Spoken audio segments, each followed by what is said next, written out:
الشيطان الرجيم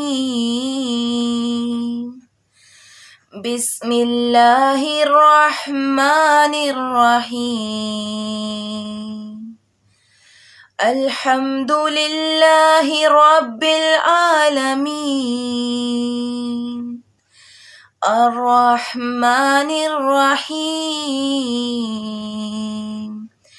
مالك يوم الدين إياك نعبد وإياك نستعين اهدنا الصراط المستقيم صراط الذين أنعمت عليهم غير المغضوب عليهم ولا الضالين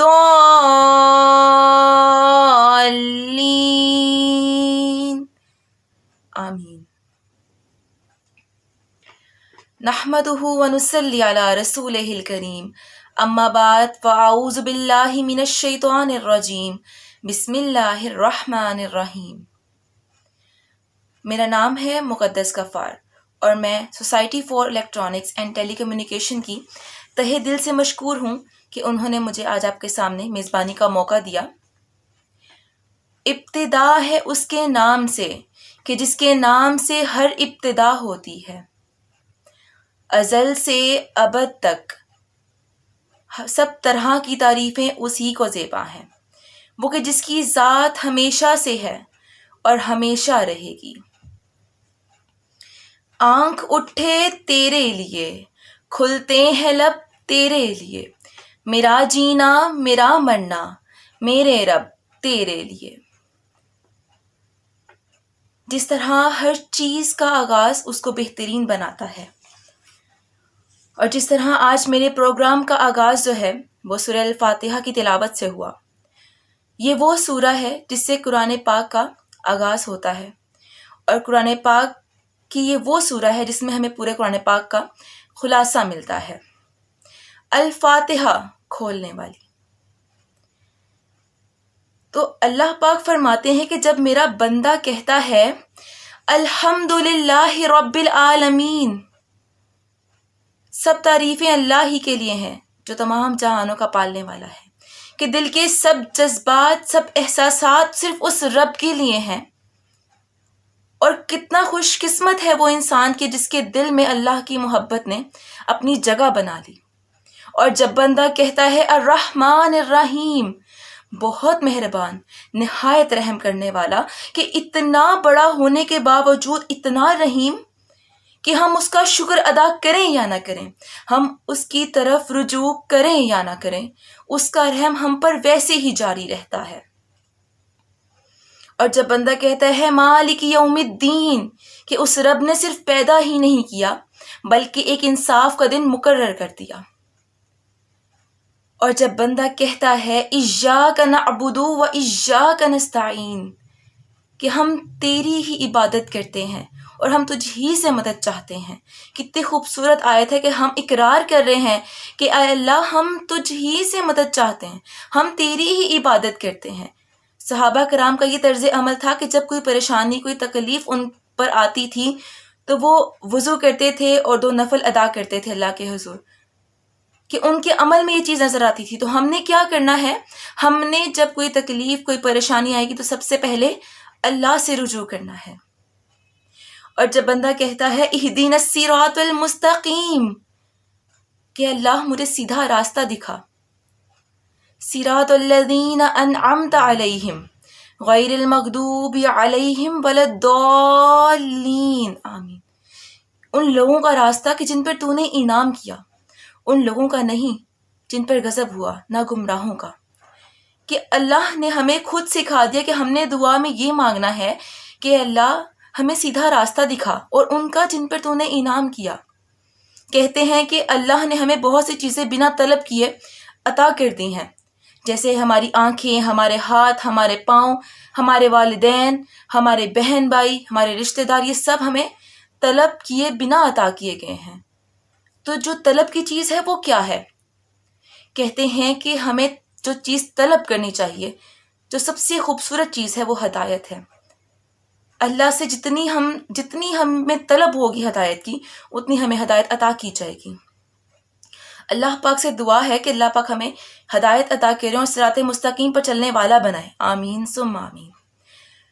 تو جیسے آج میرے پروگرام کا آغاز سورہ الفاتحہ سے ہوا، اور ویسے ہی میرے آج کا جو رمضان کا اس پروگرام کا ٹاپک ہے وہ بھی یہی ہے کہ رمضان کی تیاری ایمان کے ساتھ.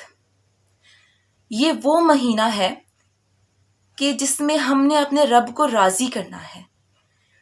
اور آپ اپنی روزمرہ زندگی میں دیکھیں، کوئی ایونٹ آنا ہو، کوئی شادی ہو، کوئی ہمارے پیپرز ہی کیوں نہ ہو، یا ایون گھر میں کوئی مہمان آنا ہو، تو ہمیں پتہ چل جائے تو ہم پہلے سے تیاری شروع کر دیتے ہیں. اور جو انسان پہلے سے تیاری کر لیتا ہے وہ اس موقع پر اپنا بہترین جو ہے اپنا رول ادا کرتا ہے. تو ہم نے جو ہے اتنا خوبصورت موقع، اتنا پیارا مہینہ آ رہا ہے، نیکیوں کا موسم بہار آ رہا ہے، تو ہم نے اپنے آپ کو تیار کرنا ہے. اور خوبصورت بات یہ ہے کہ اللہ پاک نے اس کی تیاری کے لیے بھی ہمیں اس سے پہلے جو 2 مہینے عطا کیے ہیں، رجب اور شعبان کا. فرمایا جاتا ہے کہ رجب وہ مہینہ ہے کہ جس میں بیج بویا جاتا ہے. بیج سے مراد کیا ہے کہ اس میں جو ہے نیکیوں کا پکا ارادہ کیا جاتا ہے، کہ ہم نے پکا ارادہ کر لیا کہ ہم نے بیج بو دیا، پکا ارادہ کر لیا. اب شعبان آ جاتا ہے. شعبان میں کیا ہے؟ سرابی کرنی ہے. ہم نے وہ جو بیج بو دیا کہ ہم نے جو ہے آنسوؤں سے اپنے گناہوں کی معافی مانگ کر ہم نے جو ہے اپنے ایمان کو مضبوط کرنا ہے. کہتے ہیں کہ روزے کا مقصد تقویٰ پیدا کرنا ہوتا ہے، لیکن متقی کون ہوتا ہے؟ متقی کون ہوتا ہے؟ تو سورہ البقرہ قرآن پاک کے شروع میں فرمایا کہ یہ وہ کتاب ہے جس میں کچھ شک نہیں، جس میں کوئی شک نہیں، ہدایت ہے متقیوں کے لیے، وہ جو غیب پر ایمان رکھتے ہیں. تقویٰ اور ایمان کا گہرا تعلق ہے، اور ایمان کو مضبوط کرنا ہی ہمارا سب سے بڑا کام ہے کہ ہم نے اپنے آپ کو اس مہینے کے آنے سے پہلے تیار کرنا ہے. اور تیار کیا کرنا ہے؟ ہم نے اپنے ایمان کو مضبوط کرنا ہے. جتنا ہم میں ایمان ہوگا اتنا ہی ہم اس مہینے سے فائدہ اٹھا سکیں گے. تو سب سے پہلا کام جو ہم نے اس میں کرنا ہے وہ کیا ہے؟ تیاری میں ہم نے اپنے گناہوں کی معافی طلب کرنی ہے اللہ پاک سے. رسول اللہ صلی اللہ علیہ وآلہ وسلم کا ارشاد ہے کہ اے لوگو، اپنے رب سے استغفار کرو کہ میں اپنے رب سے دن میں 100 بار استغفار کرتا ہوں. تو ویسے تو ہمیں ہر لمحہ ہی اللہ سے اپنے گناہوں کی معافی مانگنی چاہیے، لیکن اپنے آپ کو جب ہم نے اس مہینے کے لیے تیار کرنا ہے، اپنے ایمان کو مضبوط کرنا ہے، سب سے پہلے ہم نے اپنی روح کو گناہوں سے پاک کرنا ہے، تاکہ جب وہ نیکیوں کا موسم بہار آ جائے، وہ خوبصورت مہینہ آ جائے، تو ہم اس سے پہلے اپنی روح کو پاک کر لیں، اپنے ایمان کو مضبوط کر لیں. اور کہا جاتا ہے کہ ابو ہریرہ سے روایت ہے کہ فرمایا جو ایمان کے ساتھ ثواب کے حصول کے لیے روزے رکھے اس کے سارے گناہ معاف کر دیے جائیں گے. اور اسی طرح جو کوئی شب قدر میں ایمان کے ساتھ اور ثواب کی نیت سے قیام کرے، اس کے سارے پچھلے گناہ معاف کر دیے جائیں گے. لیکن شرط کیا ہے ان دونوں باتوں میں؟ کہ ان میں شرط یہ ہے دونوں ایمان کے ساتھ اور ثواب کی نیت سے ہوں. تو انشاءاللہ اس کے رمضان کے آخر میں اس کو گناہوں سے پاک کر دیا جائے گا. اور کتنا خوش قسمت ہے وہ انسان کہ جس کے گناہ معاف کر دیے جائیں گے. لیکن کس طرح سے؟ ہمیں اپنے ایمان کو مضبوط کرنا ہے، اور ایمان کو مضبوط کرنے کے لیے سب سے پہلے ہم نے اپنے گناہوں کی معافی طلب کرنی ہے. اور اس کے بعد ہم نے جب اس مہینے میں داخل ہونا ہے تو ہم نے اس مہینے میں اپنے ایمان کو اس قدر مضبوط کر لینا ہے کہ جب یہ مہینہ گزر جائے تو آنے والا ہر سال، ہر مہینہ، ہر دن اور ہر لمحہ ایسا ہو کہ ہمارا ایمان مضبوط رہے. ایمان بہت قیمتی شے ہے، اس کو کبھی بھی کمزور نہ پڑنے دے. اور جب آپ کو لگے کہ آپ کا ایمان کمزور ہو رہا ہے تو اس کو بڑھانے میں لگ جائیں. وہ کام کریں جو اللہ کو پسند ہے، اور جو اللہ کو نہیں پسند ان کاموں کو چھوڑ دیں. پوری کوشش کریں. اور رمضان ہمارے پاس سب سے بہترین موقع ہے اپنے ایمان کو مضبوط کرنے کا اور بڑھانے کا. اور جتنی کوشش ہم کر سکتے ہیں اتنی ہم کریں گے. اور ہم نے اپنے ایمان کو مضبوط کرنا ہے. ہم نے ارادہ کرنا ہے کہ جو رمضان آ رہا ہے ہم نے اس رمضان کا استقبال کرنا ہے بہترین طریقے سے، تاکہ ہمارے پچھلے گناہ جو ہیں ہم ان کی معافی پہلے ہی طلب کر لیں کہ وہ گناہ ہمارے آنے والی نیکیوں میں رکاوٹ نہ بنے. اور امید کرتی ہوں تمام سامعین و ناظرین کو میری جانب سے کچھ نہ کچھ سیکھنے کا موقع ملا ہوگا.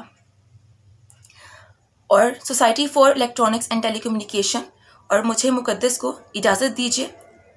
السلام علیکم ورحمۃ اللہ.